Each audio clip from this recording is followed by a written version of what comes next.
Alrighty, welcome back to talking about sort of the actual layout, the physical architecture of these standards. Um, I've got the PDF up in front of me, so if you're looking at your screen, you should be able to see what I see. This is the PDF document that you would download from NYS-SLS, for instance, and I'll share the link so that you can download this and start looking at them. The page is kind of laid out up on the top. It says P12 Science Standards. And then in the first box, we've got, there's actual performance expectation, what students should be able to do. And here we're looking kind of at the pre-K Physical Science 1, Standard 1, for instance. I'm going to move on down, so we're talking about, let's say, kindergarten and matter and interactions, for instance. Let's talk about forces and interactions. So here we've got students can plan and conduct an investigation about strengths or pushes and pulls on an object. They can also analyze data to determine if a design solution works the way that you want it to change the direction of an object. So those are kind of like the two big standards associated with this. And the writing, like I said before, that's kindergarten. It's a physical science, standard 2, and point 1 and point 2. So built into that, this box right here represents kind of your three-dimensional framework. So your science and engineering practices and doing related to these standards, students are going to learn how to plan and carry out investigations. That's associated, as you can see down here in the parentheses, with this first part, and they're going to learn how to work with interpret and analyze data, and that's associated with the second part. Your disciplinary core ideas here in this orange box are the really big kind of content knowledge that students should be able to leave with. And again, in parentheses, it breaks down sort of exactly what particular statements the students will be able to link those with.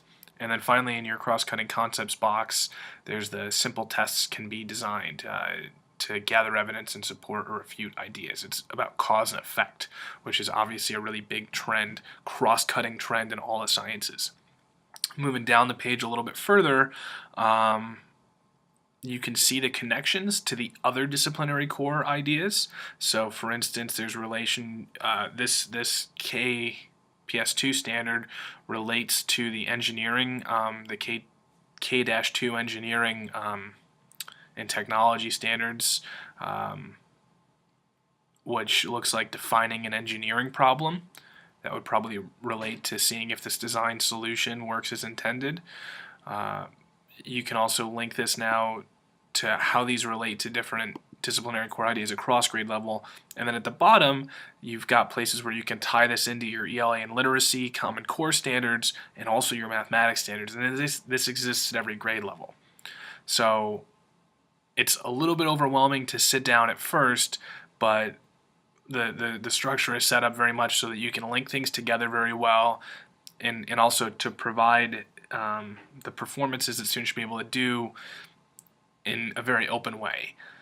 One other thing I want to share really quick, we'll switch over. That's not how to do it. I think I've got open in Firefox here. This is the National Science Teachers Association website, and I'll put a link up to this. This is for the NGSS, not specifically for the New York State Science Learning Standards, but it has all of the topics broken down by grade level and sort of by the three different, we'll say three, but there's actually 4 different topic areas: life science, earth science, physical, and then kind of the engineering design introduction and the engineering design, which is chunked into grade levels. And what's pretty cool about this is if we click on one, let's for instance look at grade 1 physical science, talking about waves, specifically light and sound. You have your performance expectations up here, and it might be hard to see, but as I move the mouse off and on, it highlights down at the bottom of the screen specifically where those relate. And you can expand this box out and read the clarification statements, which help give a little bit more background on what's going on here, and then assessment boundaries, if there is one, and none of these seem to have any. Okay, so you don't need to know the speed of light to understand